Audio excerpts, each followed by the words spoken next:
Yo, you there?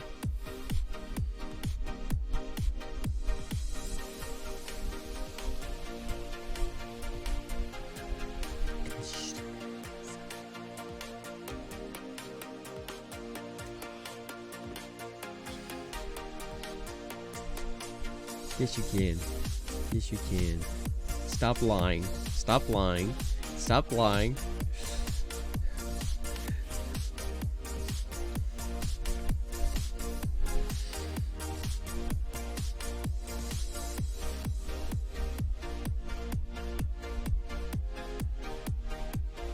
You know what song has been stuck in my head all day?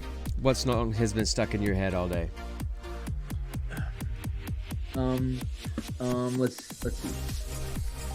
Do you remember Prince of Egypt? Sure. Do you remember for the song the two priests were singing? You're playing with the big boys now. You know that song? Of course, yeah. That's what's been it's just stuck in my head all day. Ah. I have no idea why. I have not seen that movie in close to a decade at least. But it just randomly popped into my head today, and it's been stuck in there all day. I bet you I could replace it real quick. Don't. I'm Henry VIII. I am Henry VIII. I am. I am. I don't know that song, so it doesn't work. Anyway, it's gonna be a lot of throat clearing this evening. Sorry, I'll be leaning away from the mic, leaning in, and leaning out, and leaning in. If when you do clear your throat, make it sound very snarly, like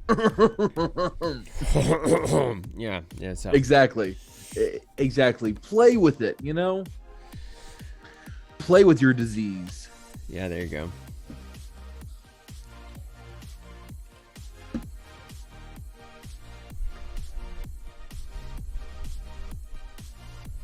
There's one of your friends, I think, Connor. Flying Huh? Legion, is that one of your buddies? Or is that... Flying Legion. Yeah. Yeah. Okay. Yeah, that's Riley from Okay. from Australia. Okay. Yeah, the folks at Dragon Con were quite impressed that you had a D&D group that was international. Really? Yeah. I thought that was kind of cool. That's pretty cool. So...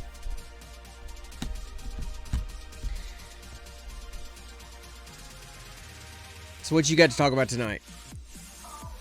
Let's see. I'm gonna talk about Jurassic Park Evolution. I'm going to talk about how my job has been kind of sucky lately.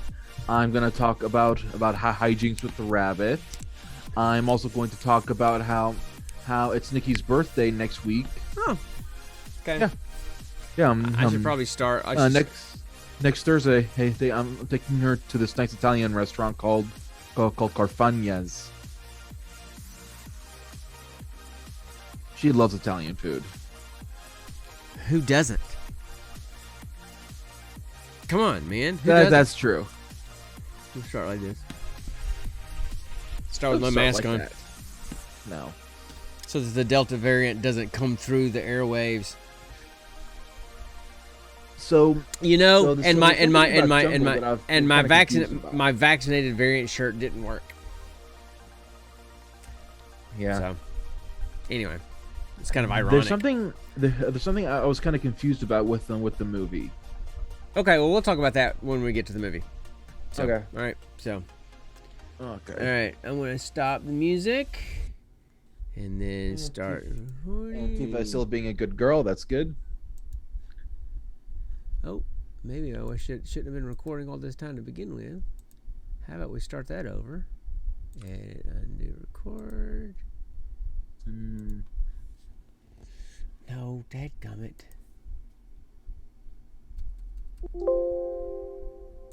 Well, that just doesn't want to play nice, does it? There we go. Come on, Sean.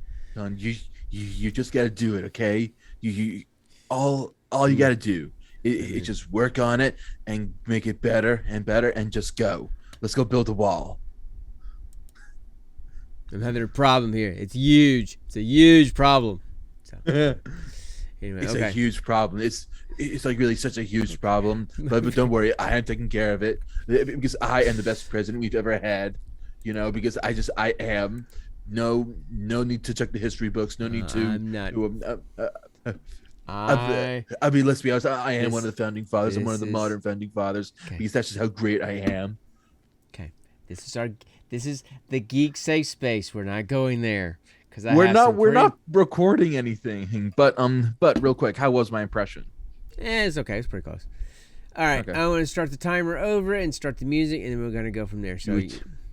you ready? Mm-hmm. Go ahead. Keep that look up. I want to see you keep that look up the whole time. All right.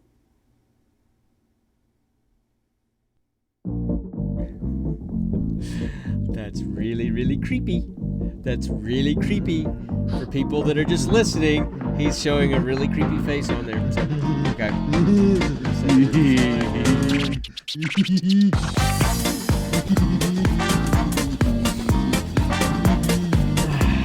Hello, everyone. Ooh, that music is kind of loud in my ears. Of course, everything is loud in my ears these days because my ears are full of, I don't know, gunk.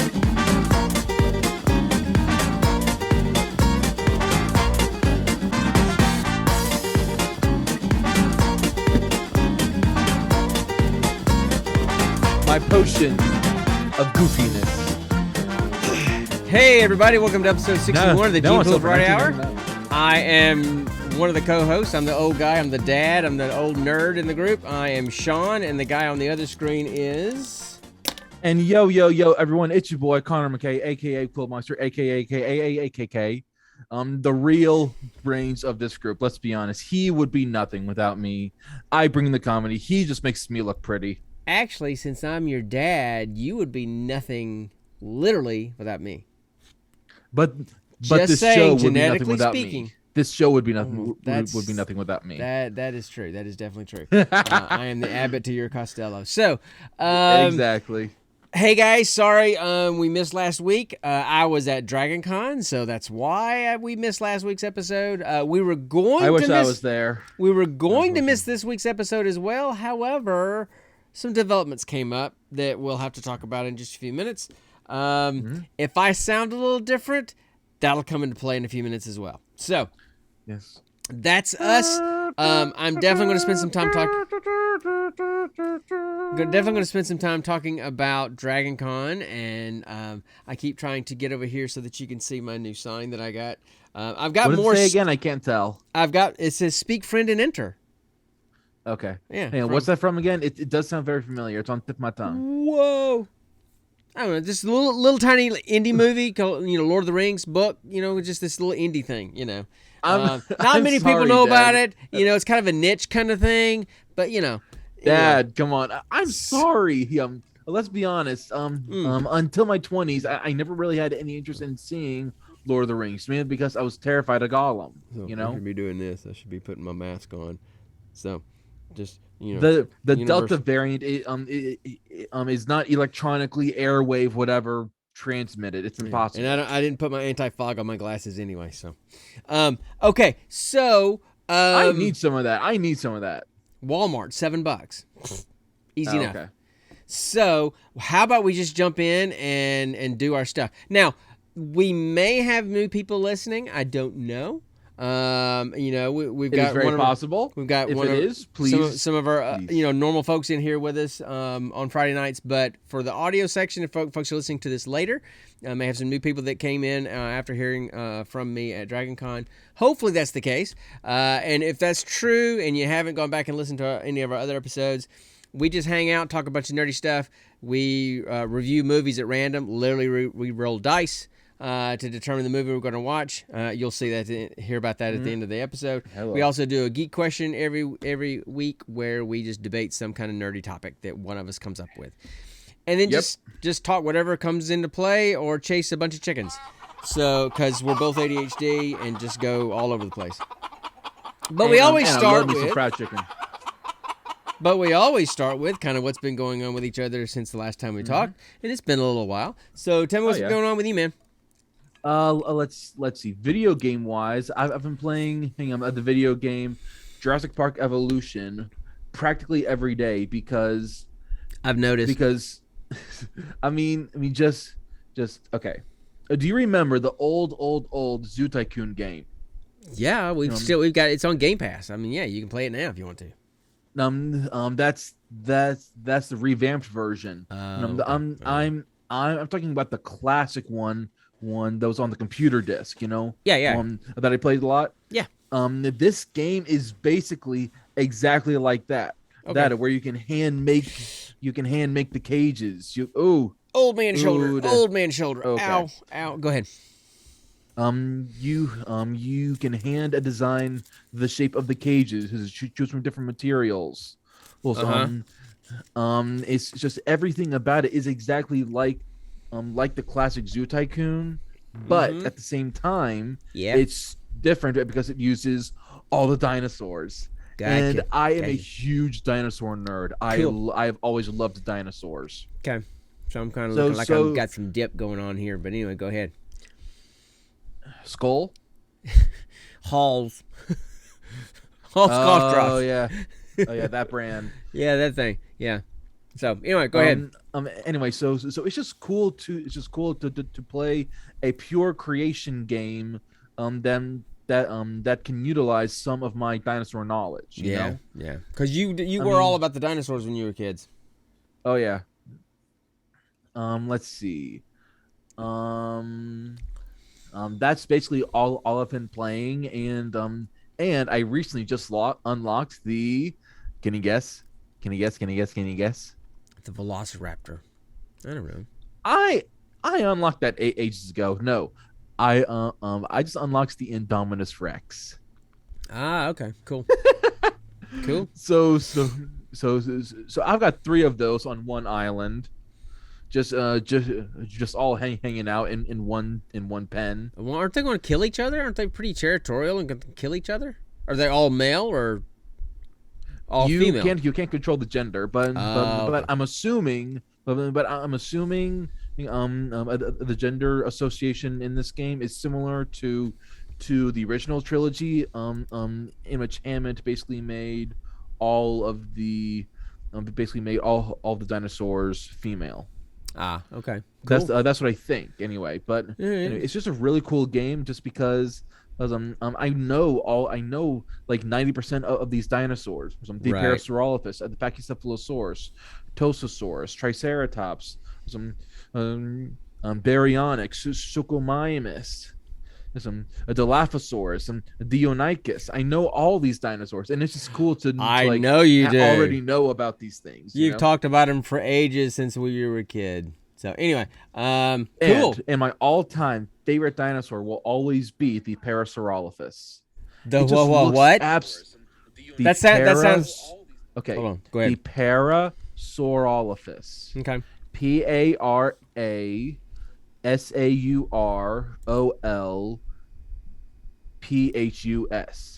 Parasaurolophus. Hey, I guess I can save. It's absolutely beautiful. I guess I can save some resources on the computer and turn Audacity off because I forgot to hit record. Oh well. Really, Dad? I guess I'll download this Twitch stream and get the audio from that.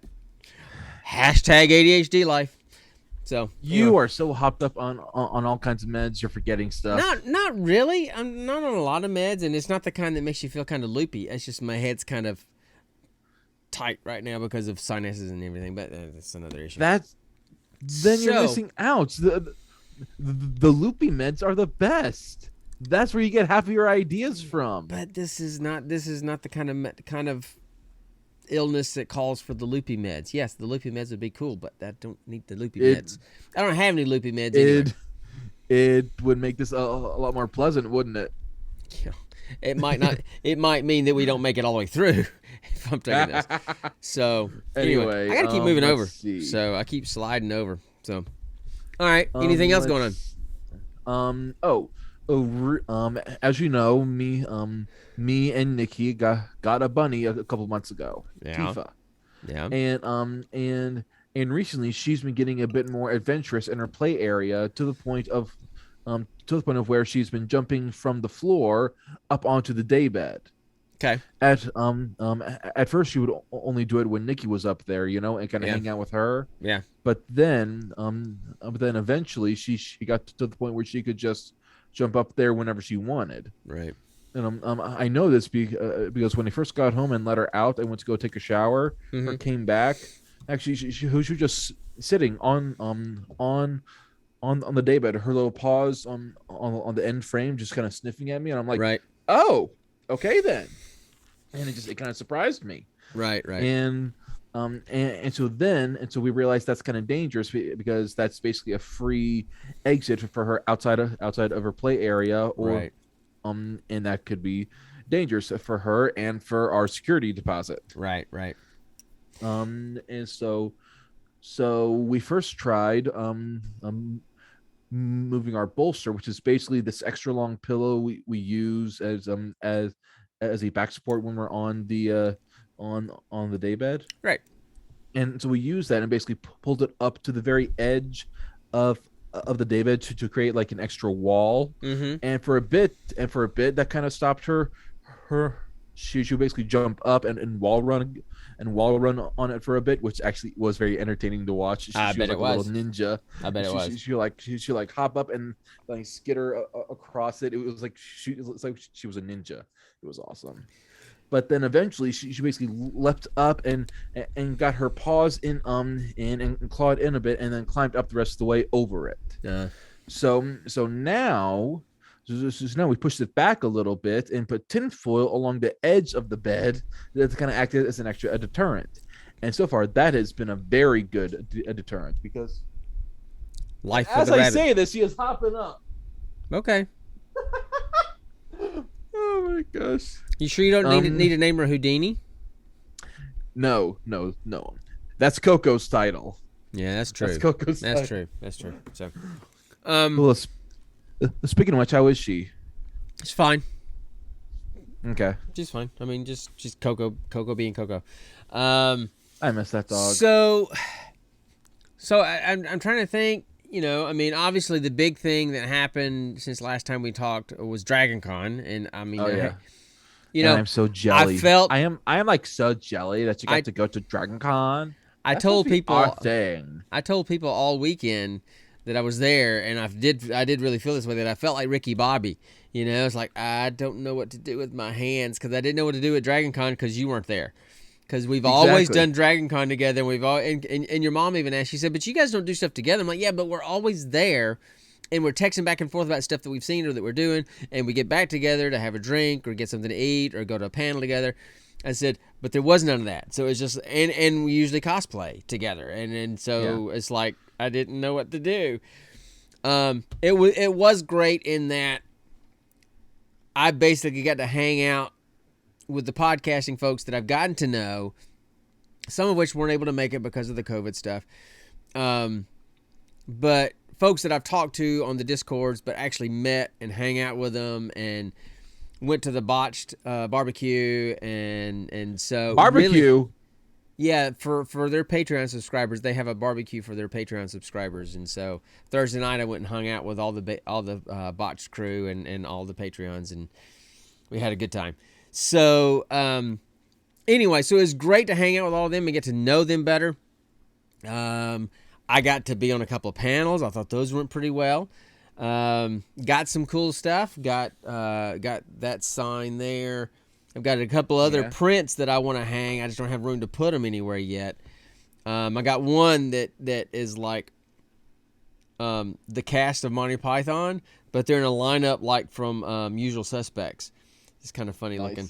And then I got another one that's like you showed me that one. It's like an artsy, kind of not dark, but just a really cool Iron Giant print. It's got the Iron Giant, and he's got like moss and stuff hanging off of him, and the little boys in the foreground, and then there's deer off in the, it's just really cool. It's a cool print.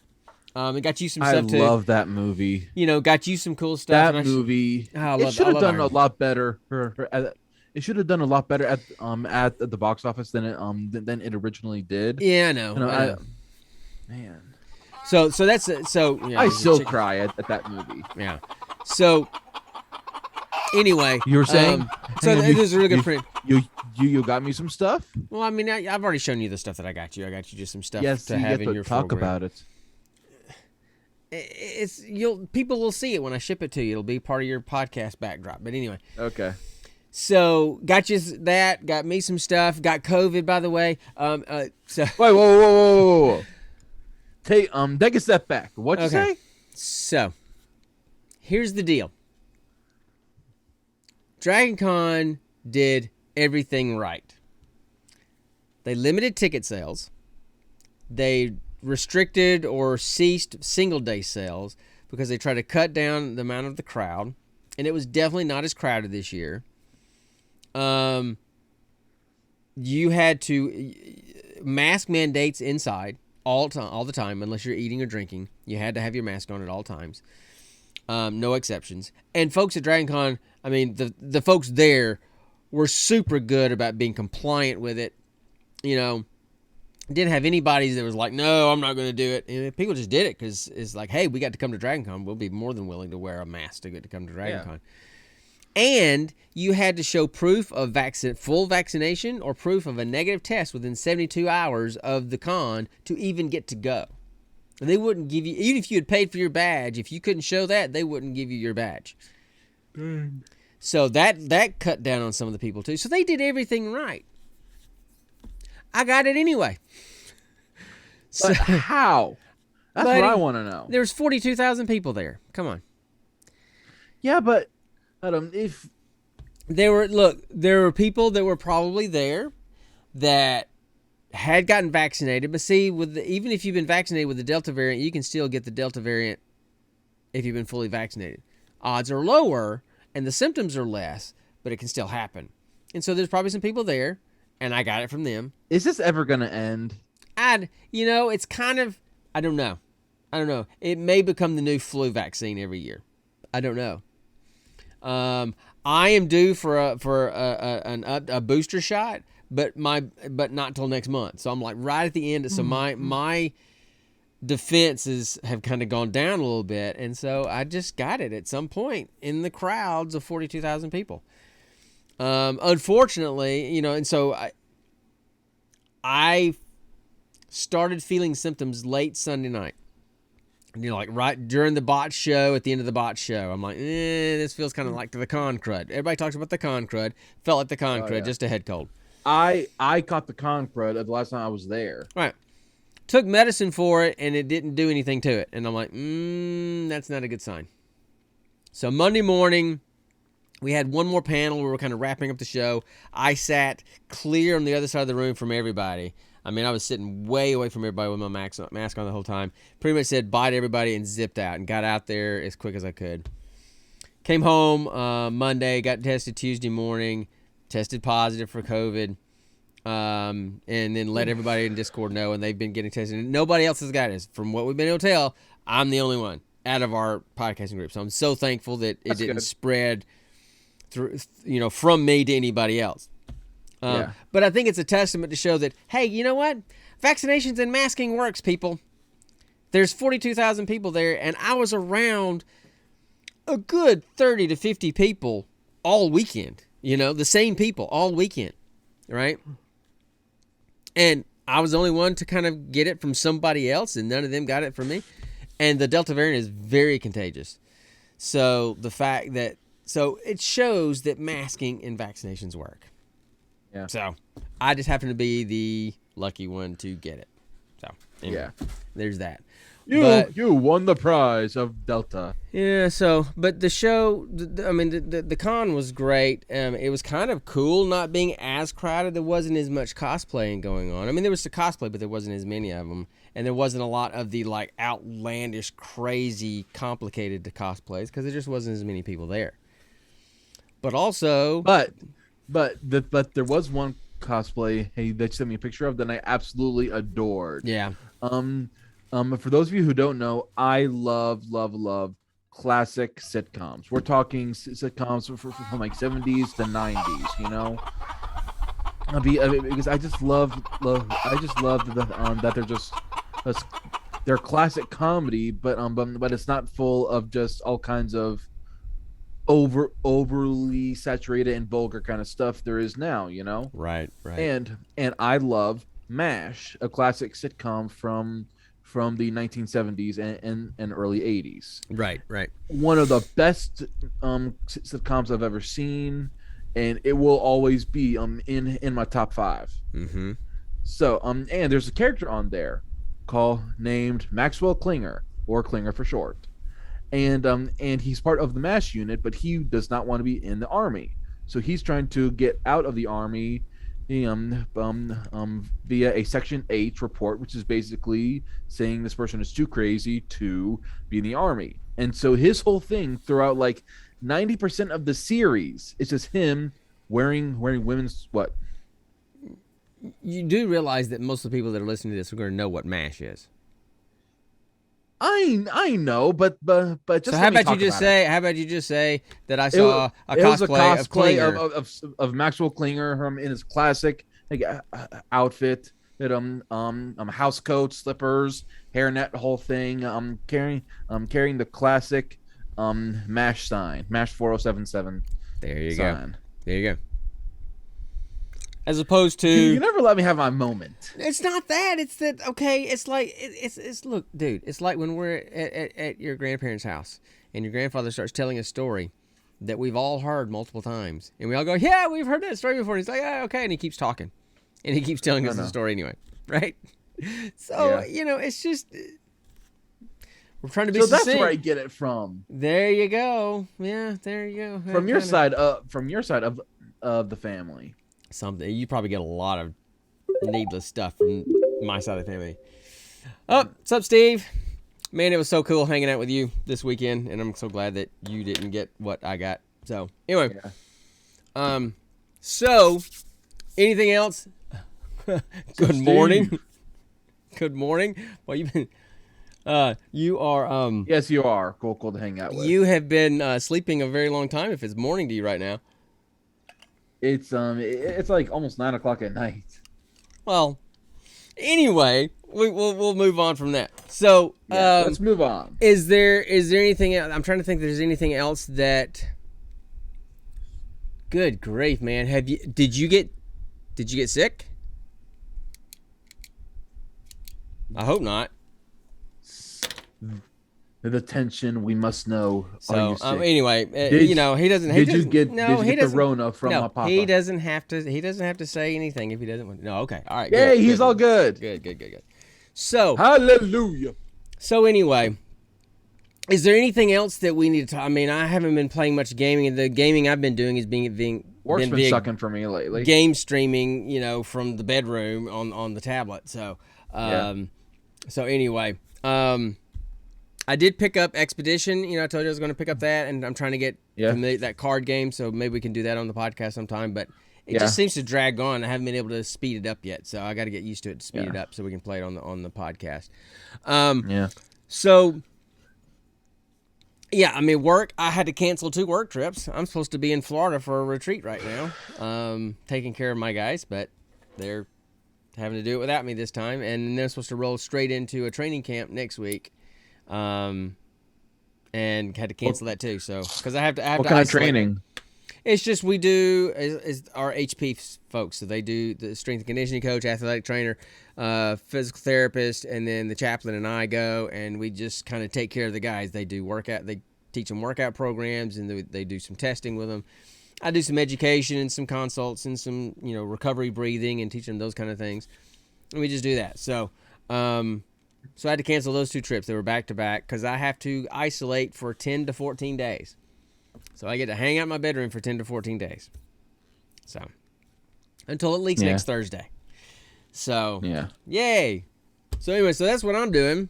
So let's just jump in and do our stuff because my head cold. Oh, by the way, as far as symptoms go for me for the COVID, it really feels like the con crud. It feels like a head cold. I got a little bit of sinus pressure, stopped up.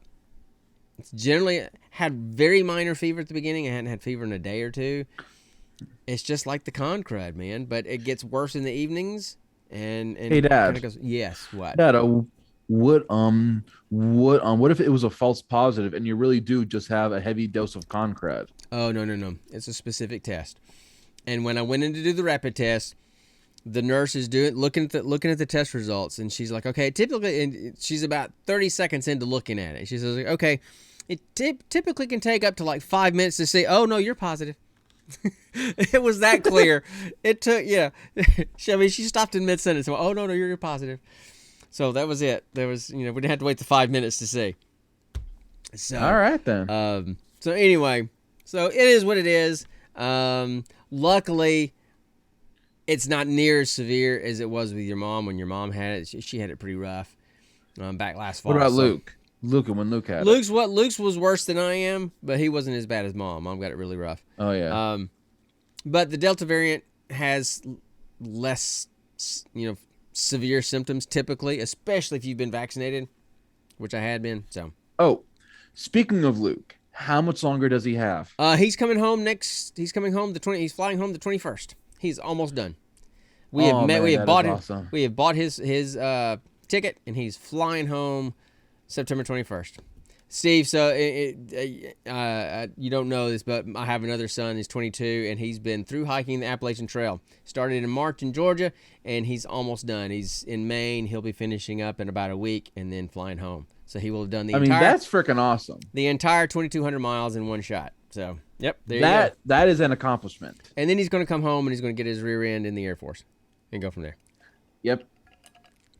So, that's our life. That's what's been going on with us. How about we just jump into the geek question? You want to do that? Let's do the geek question. Yep, let's do it. Let's do the geek question. I want to ask you a bunch of questions, and I want to have them answered immediately. I'm going to ask you a bunch of questions, and I want them answered immediately. Is there ever going to be a day that you're not going to repeat him? Never. Damn. I will stop when I've perfected my Arnold Schwarzenegger impression. There's only one Arnold. and I'm not trying to do it because I can't. So I'm just speaking Nine, weird. I cannot do nine. Arnold because I can't do voices. I can't. What's I can, going on? I can make up Where my did I go own. wrong? I can make up my own, but I can't do other people's voices. I just can't. So anyway, all right. So let me pull up my notes. What's the geek question? Do you remember the geek question? Yes. What's the geek question?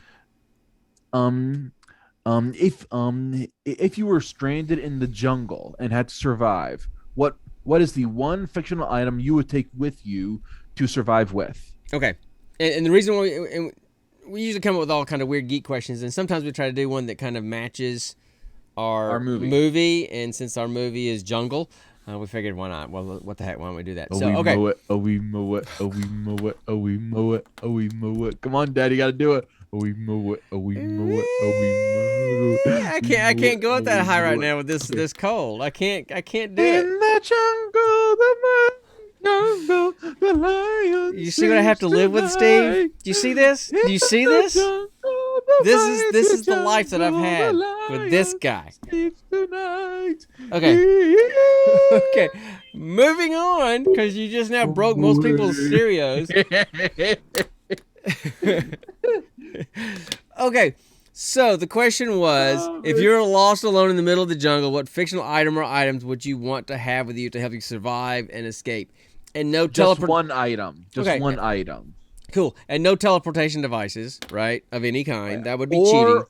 Or replication devices. Something that can actually make something else. You know? Yeah. That's fine. Cool. Well, I know what I want then. Because I had 3 things on here that were kind of cool, but I'll just pick the one. Go ahead. You always go first. Let's see. From my options, I have. No. Just tell me. Just tell me your one, and then we'll talk about what the other. My ones one. Are. Yeah. So what's your All one? right. My one is a Star Trek. Is a Star Trek Federation or wait.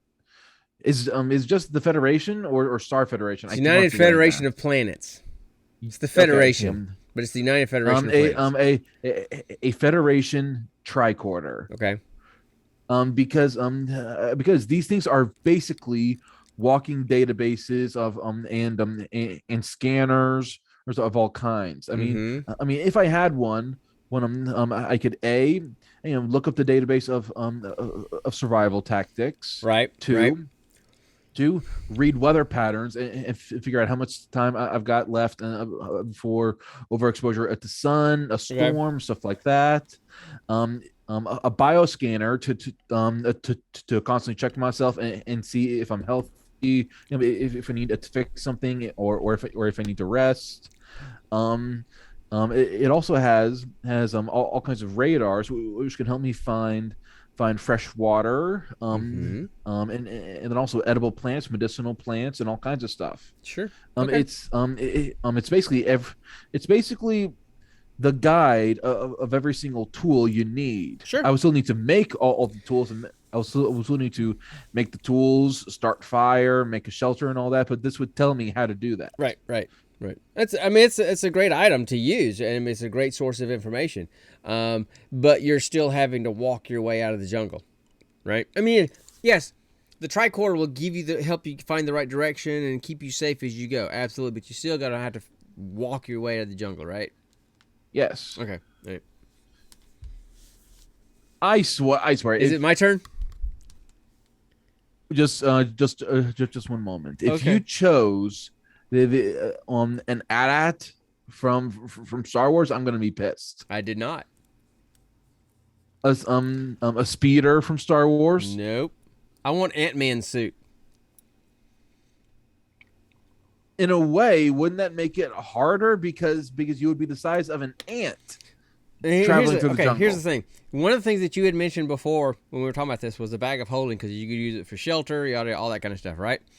Yeah. Well, with Ant-Man suit, I can shrink down and crawl up under anything I need for shelter because I'm so small. Anything can be shelter for me at that point, right? I also have the super strength, right? you would still have your strength. It would just be the size of an ant. Right, So but then I could ride an like, ant. I could ride one of the flying ants and just kind of fly my way out of there. So I have plenty of ways to use that suit to get out of there, right?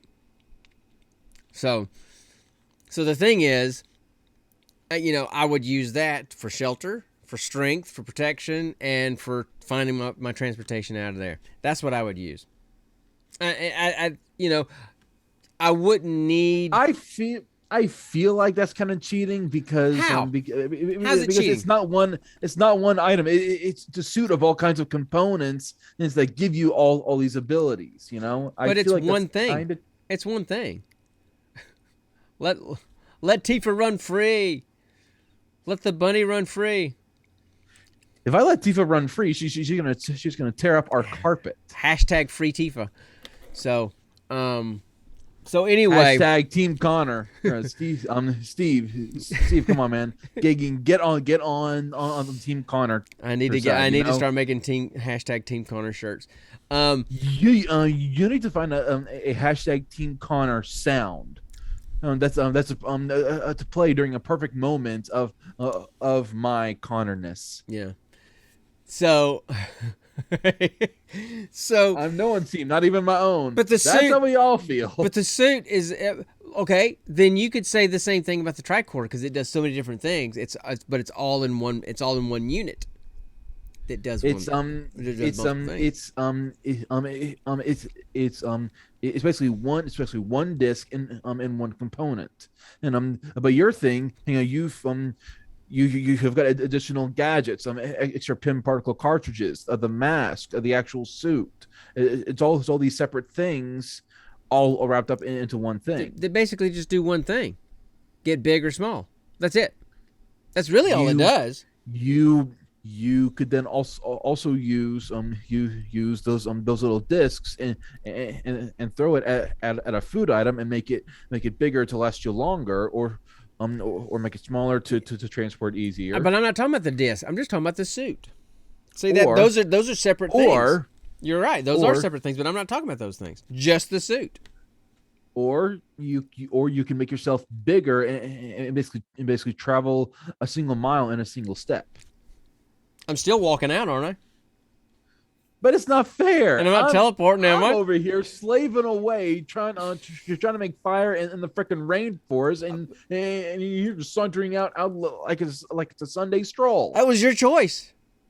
Live with the consequences of your choices, man. That was your choice. I just chose better. Oh, Dada, tell what? Tell them what your first idea was. I don't remember what my first idea was. The Jack Sparrow's compass. Oh yeah, I thought about Jack Sparrow's compass. Yeah, but another one that I thought of was the mask.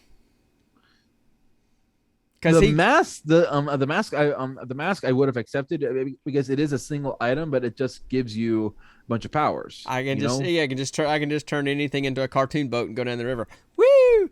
Yeah. So yeah, I mean that was my second one, and then the last one was just call up Acme. The last one was a Hattori Hanzo sword. Okay, why that? That's basically a sword. It's just what it right. Okay, like I was saying, because initially we were talking about item or items. We decided to go with just one, but if we were going with multiple ones, I would have probably chosen the mask and the sword, or the Ant-Man suit and the sword, just to have something for protection. And hey, it's the sharpest blade made, so it'll definitely chop those trees better than that stinking machete they had in the movie, right? So I'm just thinking, hey, that was my one practical item, if you could call a Hattori Hanzo sword practical. Maybe. It's a blade, it's a real thing. So anyway, so that's my answer. The Ant-Man suit. Honorable mention to the mask. Yes. So what movie. So what were your other ones? You mentioned mentioned to me the bag of holding, right? Yep. And what else? Because the biggest thing about it, the bag of holding is perfect shelter. It can open up almost infinitely, and as long as the lid is open, you'll constantly get in oxygen. Mm-hmm. So Yeah. and it can't get wet. It can't be burned. It can't be ripped, torn, anything. Yeah, but in the rainy season, wouldn't it be kind of dangerous to open up the bag of holding so you could breathe in the rainy season? Because then all that water just kind of goes into the bag with you. Well, think Hmm. about it. Well, think about it. Essentially, I just need it opened up enough. If I can set it on its side, so the rain doesn't come in, and the air's coming in this way, and not this way. Yeah. Hey, and then my other item would have been the Friday glasses Tell me about because those again.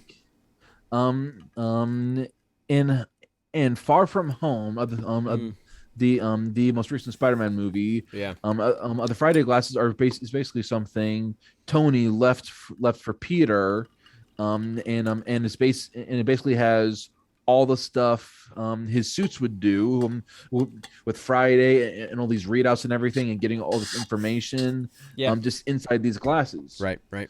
And so basically they would have all the same information as the tricorder. They would just be on my face, and I would have a sexy Irish woman talking to me. So wouldn't that just be redundant to have the tricorder and the Friday's glasses?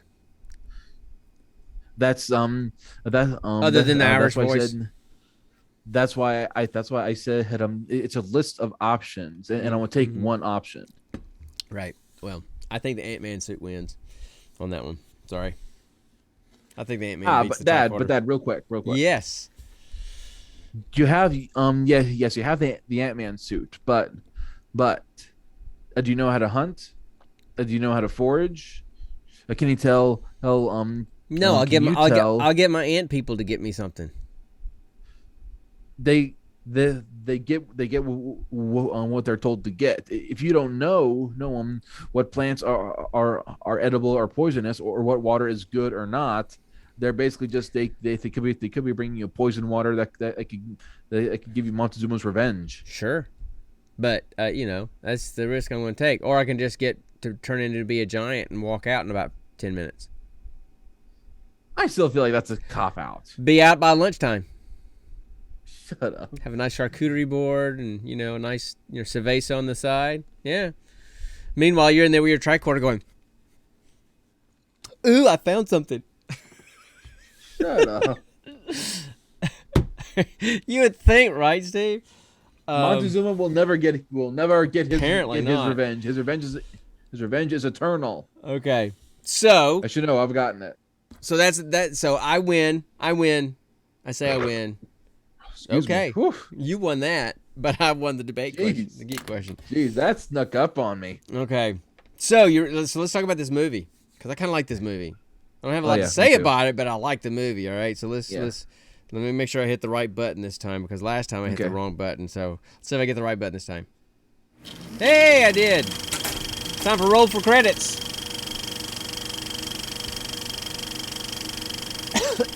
As I start to cough. So, last time, go ahead,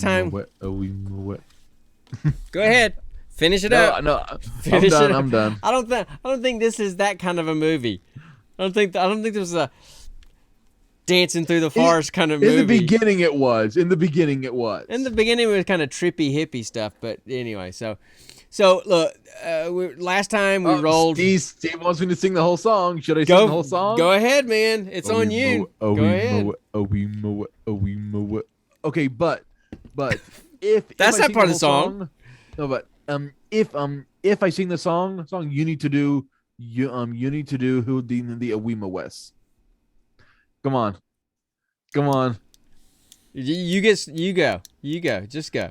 Okay, start the Awima West. A whim away, a whim away, a whim away, a whim away, a whim away, a whim away, a whim away, a whim away. Jungle, the mighty jungle. There, I got you started. The lion sleeps tonight. In the jungle, the mighty jungle, the lion sleeps tonight.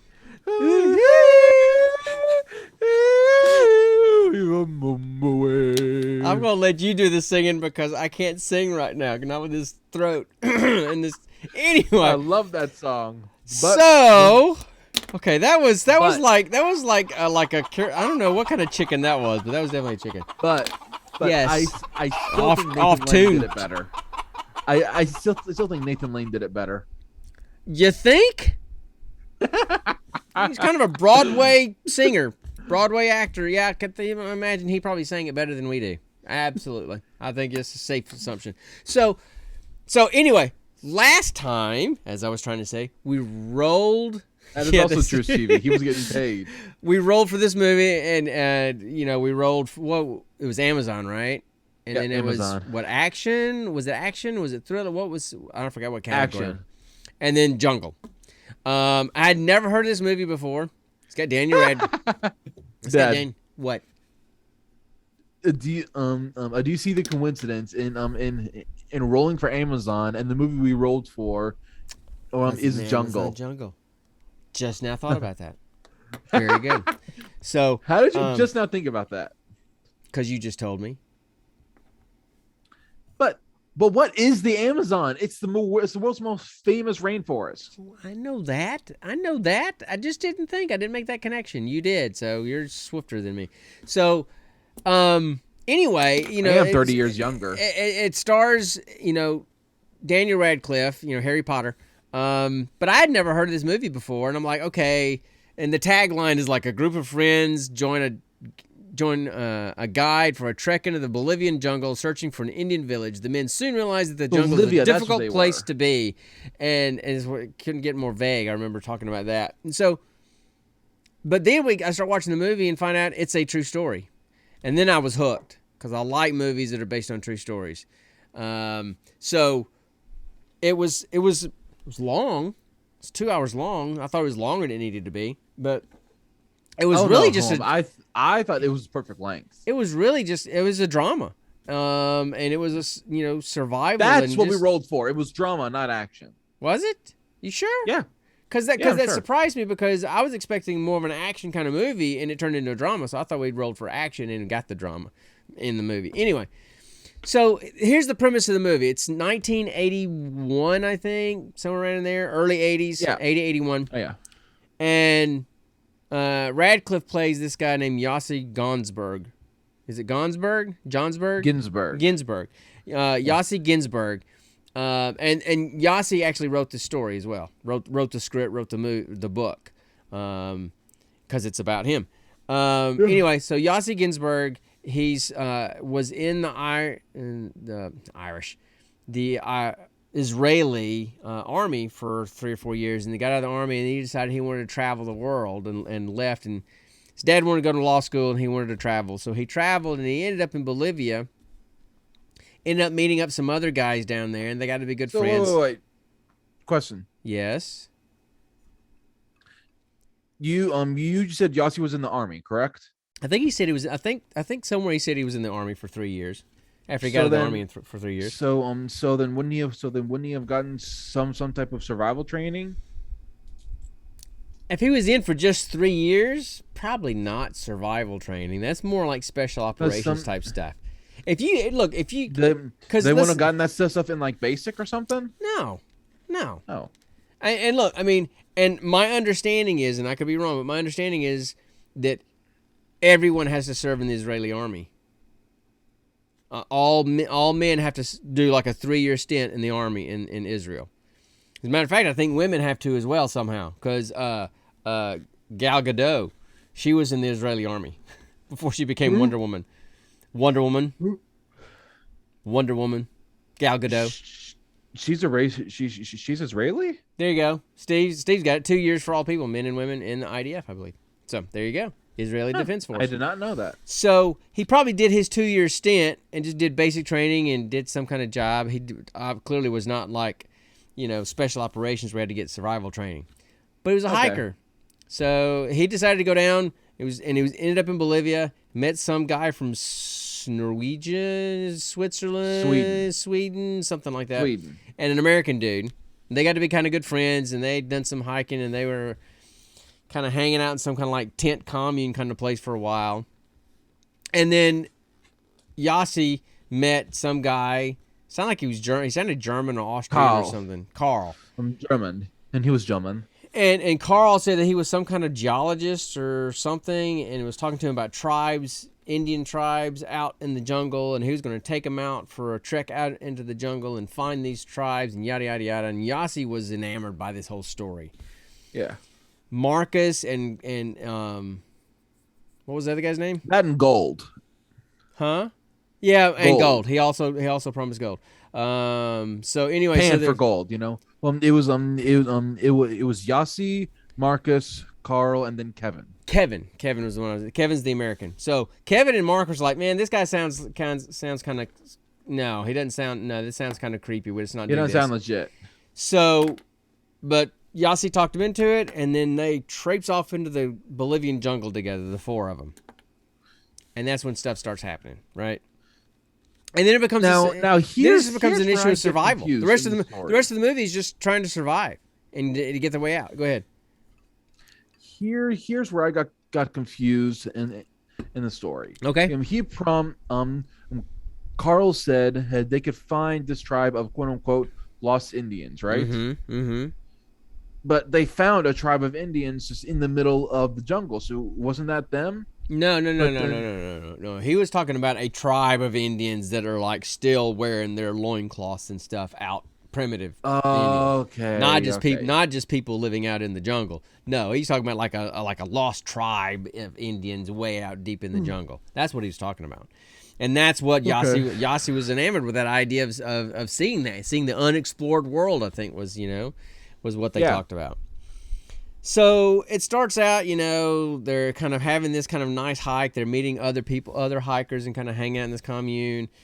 Yossi meets some girl, and they kind of do some kind of mushrooms or something together. And so it's like, oh, there's going to be a love interest there. And then the four of them will leave to go to the jungle, and that was the last you saw of her. Yeah. You actually did see her again in one of his dream sequences. Well, yeah, but I mean a dream sequence, not in real, life. Yeah. And so it starts out okay. They're kind of going through, and they're enjoying the thing. They're getting a little.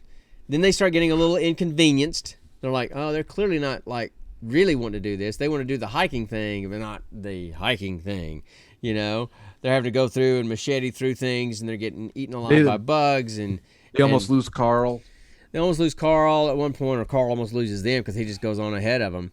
Marcus is getting kind of skittish. Marcus is getting really skittish, and he's like, kind of not wanting to be there and not enjoying himself. And they accuse him of that, and he's like, "No, I am," but he was really defensive. He started getting really dependent on Carl.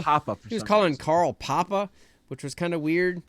That's like a joke. It started out as a joke. Started out as a joke, but then he was kind of like, leaning into that a little bit. Like he was really reliant and hooking up and dependent on.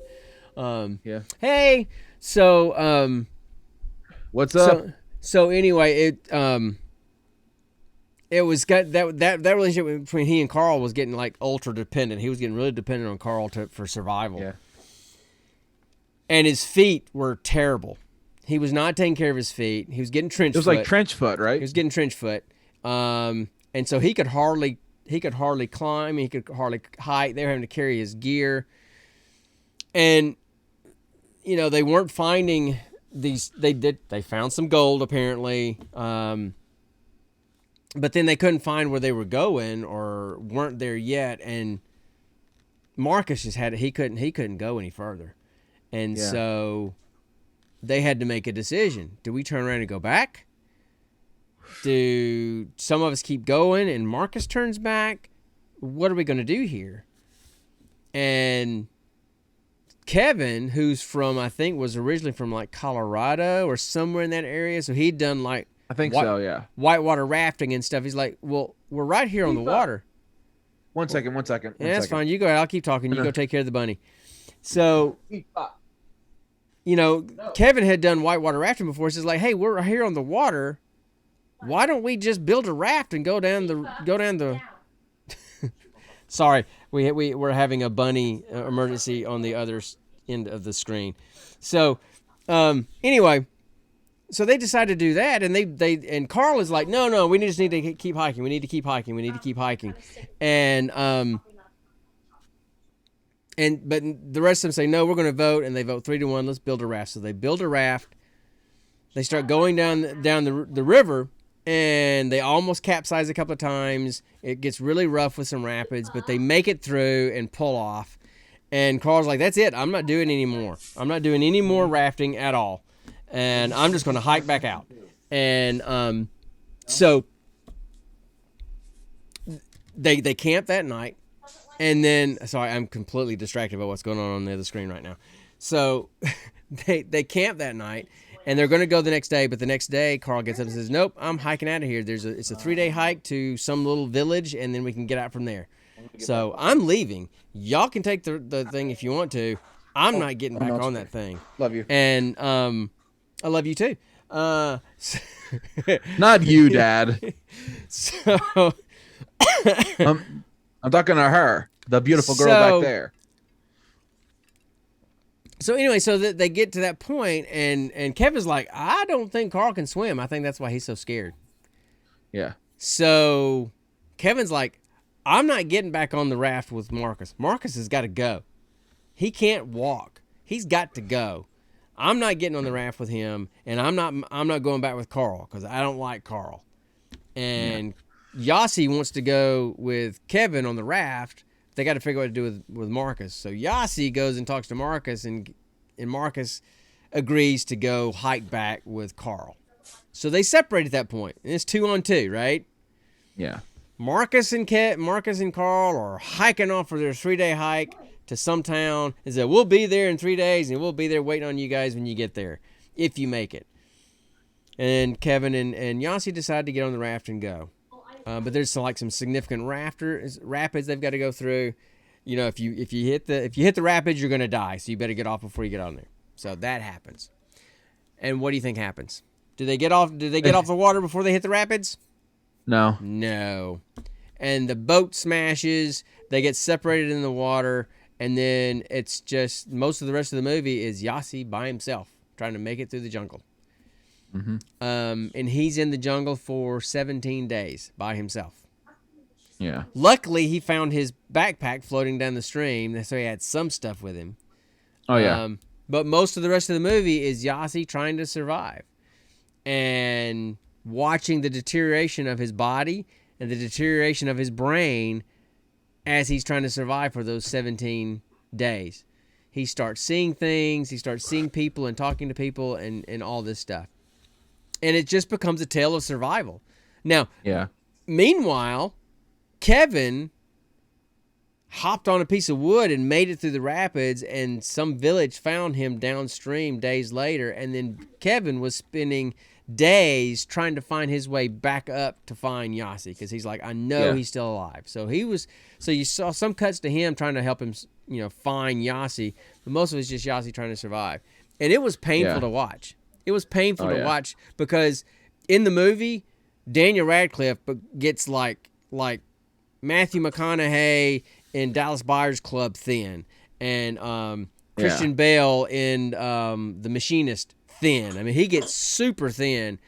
And I read some trivia about this movie. He did lose tons of weight. He ate a piece of chicken and one chicken breast and one other thing and a protein bar every day. That's all he ate for weeks to lose his weight. One chicken breast and one protein bar. That was all he ate every day. He says he filled the rest of his time with coffee and cigarettes to make it through. Daniel Radcliffe did? Yeah. So he literally lost all that weight. So that image you saw of him at the very end of the movie is really him, probably about 60 pounds lighter than he normally is. Oh, god dang. It was rough.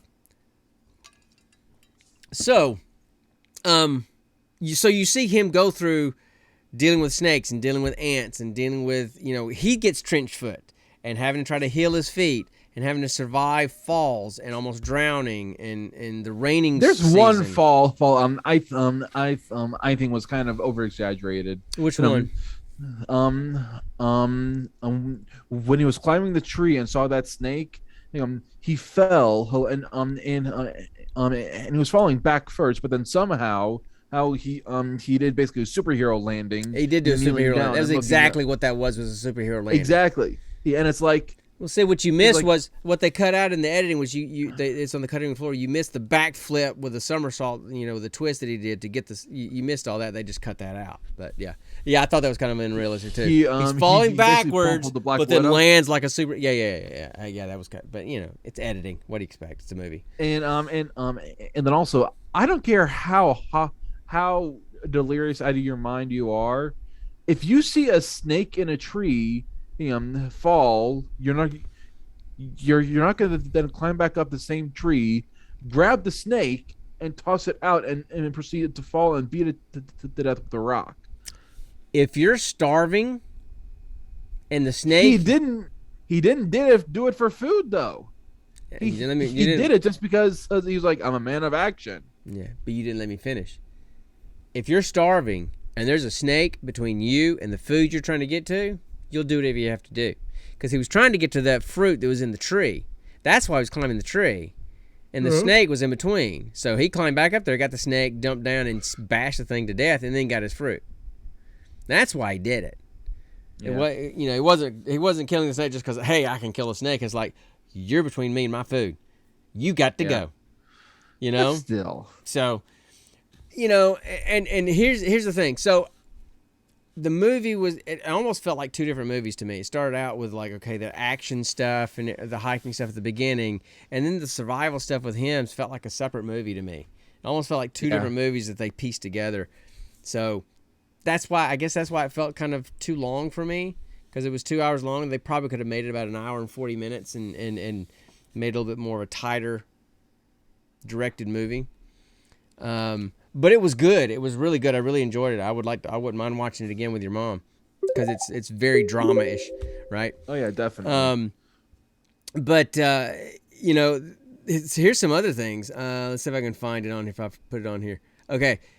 Even though it's 2 hours long, they still didn't put everything that happened to him in the movie, because he wrote the book of stuff that really happened to him. Here's some other things that happened to him during those 17 days. The real Yossi? Yeah. Okay. He woke up Yeah, covered of in course. leeches once. Oh yeah. He woke up to find a swarm of termites eating patches of his skin where he'd urinated on himself. Oh gosh. Too. Oh, and here's the best one. He slipped down a slope and impaled his rectum on a broken stick. He pogoed himself basically. Yep. In Oh, the midst of God. that 17 days survival that he had to go through. Yes. This room feels unclean. Well, look who's here. So, I mean, that's okay, real quick. What was that thing he pulled out of his forehead in the movie? It was That- like a that parasite. was a It was like leech. it was like, no, it wasn't a leech, because the leech attaches to your skin. It was a worm that almost like a gadfly kind of thing. That they burrow into the skin and they become these big thick worms that are in your skin. You have to cut. So something had gotten in there, and it may have been some kind of tapeworm, some kind of parasitic worm that had bored down into his skin, and so at one point he had to cut his forehead open and pull this worm that literally was about and gush all the bad stuff out. yeah, too. it was about that long. And so I think that really happened. The funny thing was that after that scene where he gashed his forehead open to take that out, the cut was never there the rest of the movie. The cut was gone the rest of the movie. It healed super fast. or it was just covered up by his hair because to be fair, I never even seen the bump because his hair was constantly covering it until he had intentionally uncovered it. Yeah. know? So, I thought the acting was really good in the movie. I really enjoyed all the Daniel actors. Radcliffe is amazing. I really enjoyed all the acting in the movie. I thought they all played their characters pretty well. I mean, the American guy played a typical American kind of attitude guy. But the thing that built the tension in me the most was at the very end when Kevin is coming upstream, to look for Yossi, And Yassi has been on that shore on the bank, and he gets 3 logs, and he makes a Y so that hopefully a plane will see a Y and hey, Yassi's right here. And Kevin and the guide pull up in the boat on that beach. Kevin is actually kicking the logs that have the Y, doesn't even recognize that it's a Y, sees nothing, and there's no way that they can't go any further upstream. So they're leaving, and he's about to go around the bend, and I'm sitting there screaming because there's Yassi laying right there, but he is so thin and he is so dirty, they can't tell him from the rocks and the dirt.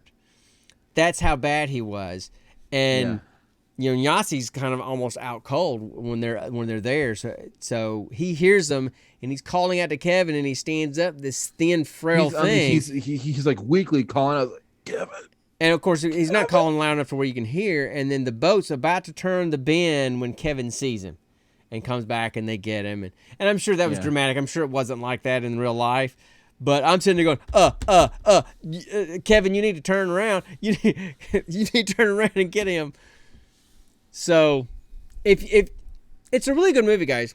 I mean, look, it really is. We've told people, and for folks that are in here for the first time, we tell people all the time, we don't review movies. We don't know how to do that. We just talk about it. I mean, we don't sit there and break down scene by scene and what the underlying meaning of. We're not that smart. We just talk about movies and what we liked and didn't like about it. Maybe you aren't. Well, call a spade, I guess, right? I'm just kidding, Dad. Dad, you're smart. The acting was really good. I thought that the scenery was, when you could see scenery, because you're in the jungle, you didn't see much but just jungle. But when you did get to see some of the landscape, when they would have aerial shots, it was beautiful. I thought Daniel Radcliffe did a great job of just the despair mixed with the will to survive. Yeah. I mean, the things that he did to try to survive, and the things that he fought through to survive. 17 days in a jungle by himself, really with nothing. I mean, he had stuff in a pack, but it wasn't really like survival gear. So I wish that they had done that. I wish they had shown a little bit more about what he actually did to survive. They just showed him walking, ate a couple of eggs. That he found. Yeah, I'm not going to go into that because it was pretty gross. So, but they didn't really show a lot of what he actually did to survive. I would like to have seen a little bit more of that stuff, right? Yeah. But to me, I live for these kind of movies. I live for the closing credits, for the here's the true life story blurb stuff. Yeah. That's what I live for. And so, did any of it surprise you? The true story stuff that you read, did any of it surprise you?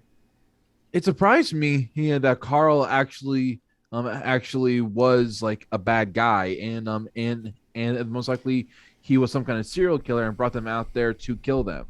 Well, no, don't know about the whole serial killer thing, but it did say they couldn't find him. He and Marcus, after they split up, they were just gone. They were never found ever again. They probably got killed in the jungle, dude.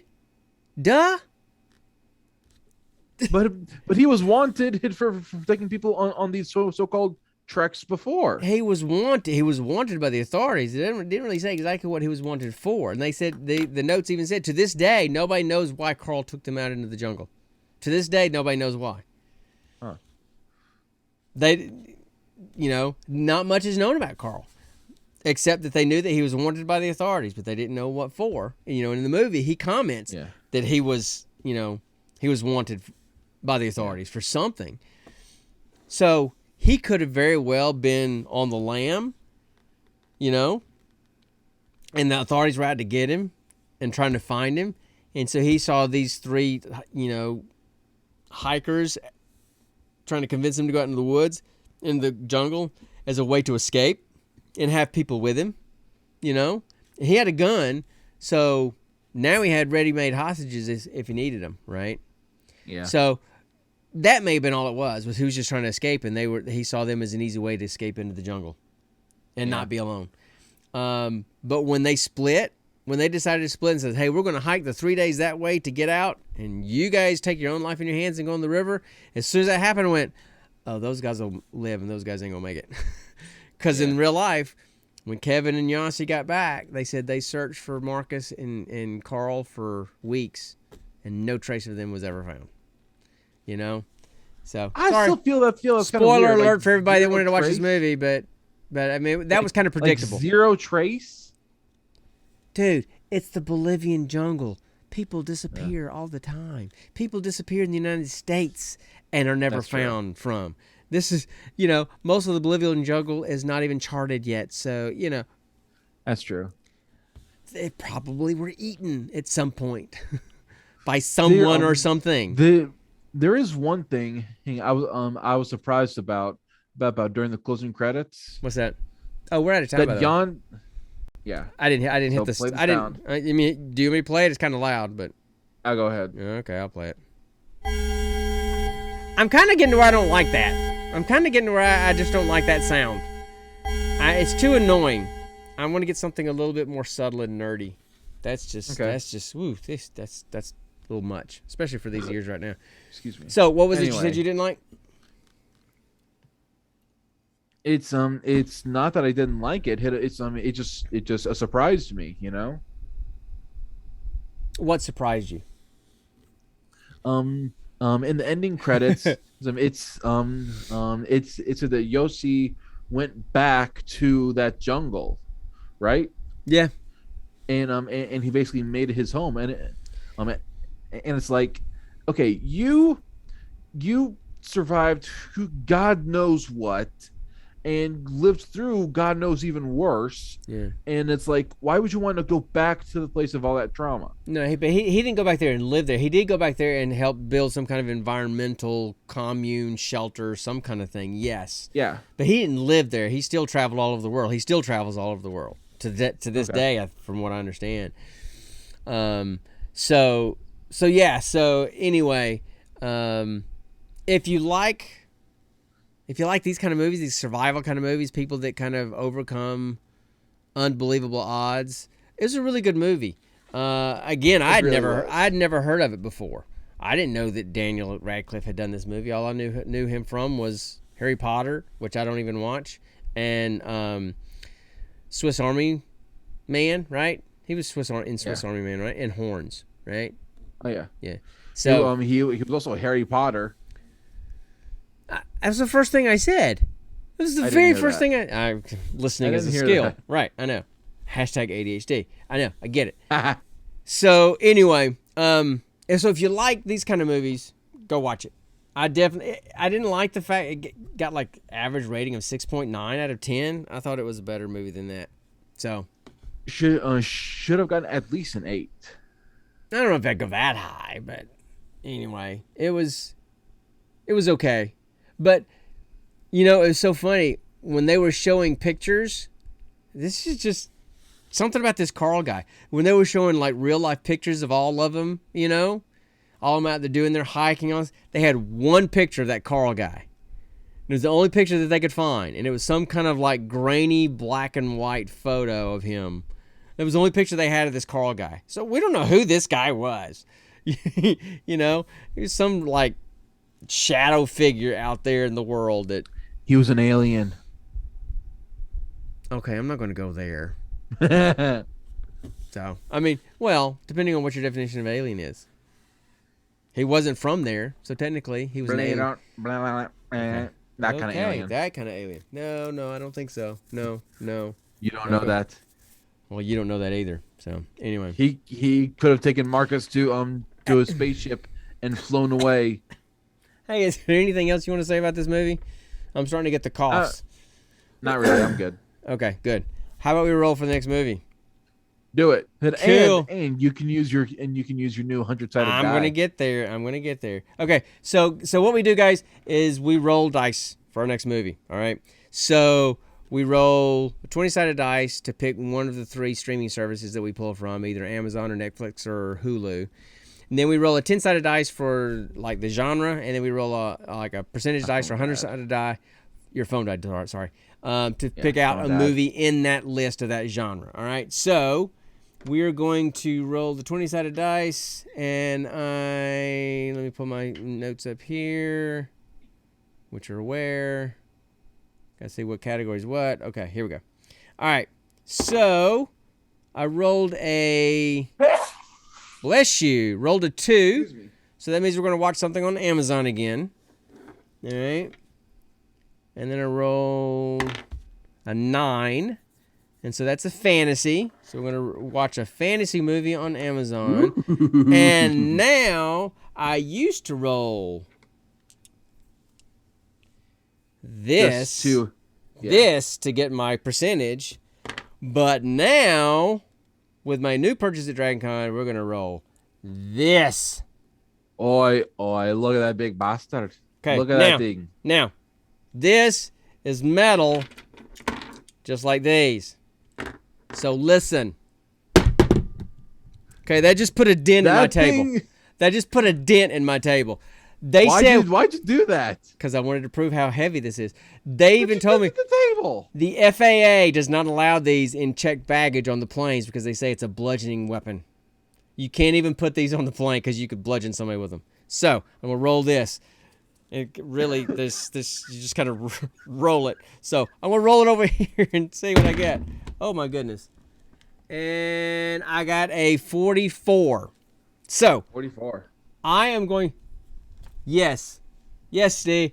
That is the 100-sided die. There you go, right there. Oh yeah, look at that big bastard. Oh, that thing could do some real damage. So I rolled a 44. So we're going to go over, and I'm going to find the 44th movie in the fantasy section on Amazon. Okay? All right, let's see what we got. So hold on. I'm just going to play my music, and I want to go do my search. And then play it. Okay, so let me go find it.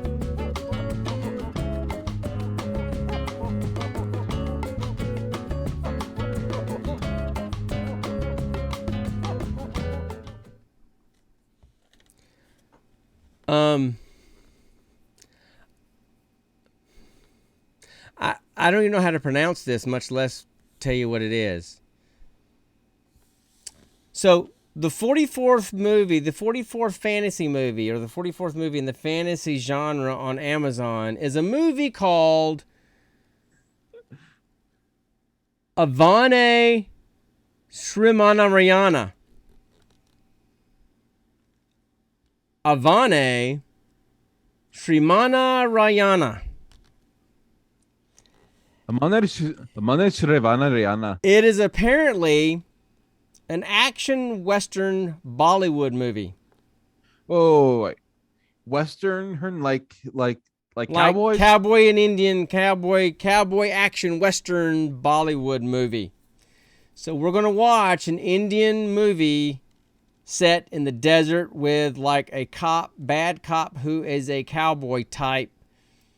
And there's lots of music, so I think it's like Bollywood dancing too. I could just picture her, a cowboy in chaps. But wait, walking bow-legged, then going into full-on Bollywood dance number. But wait, there's more.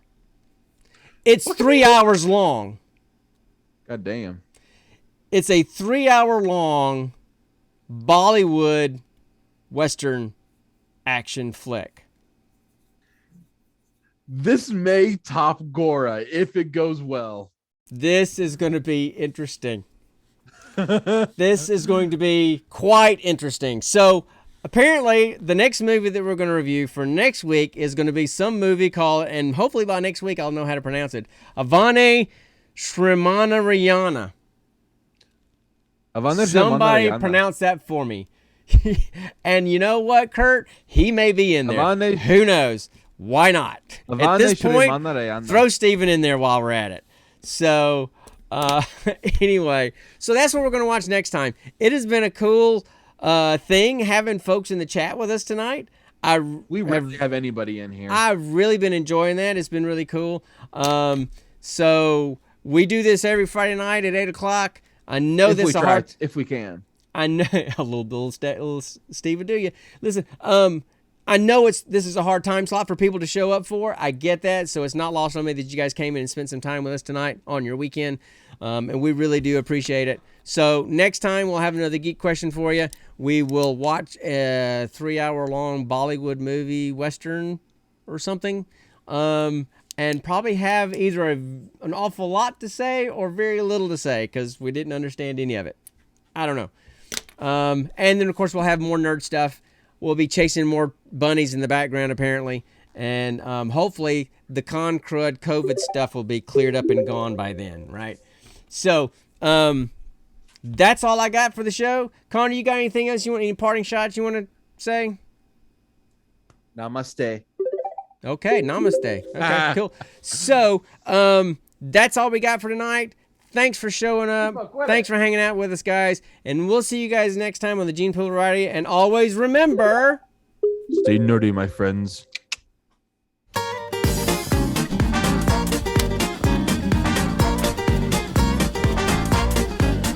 Dance for me, sucker. And I want to drink copious amounts of water.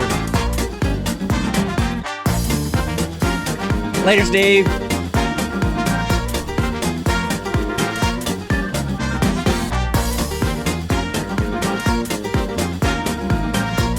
See you, Steven.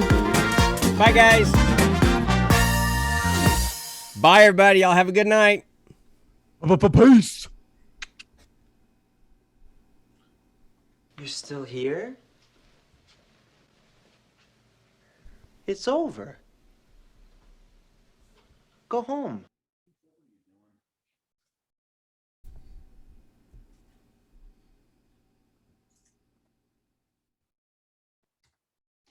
Your pawn.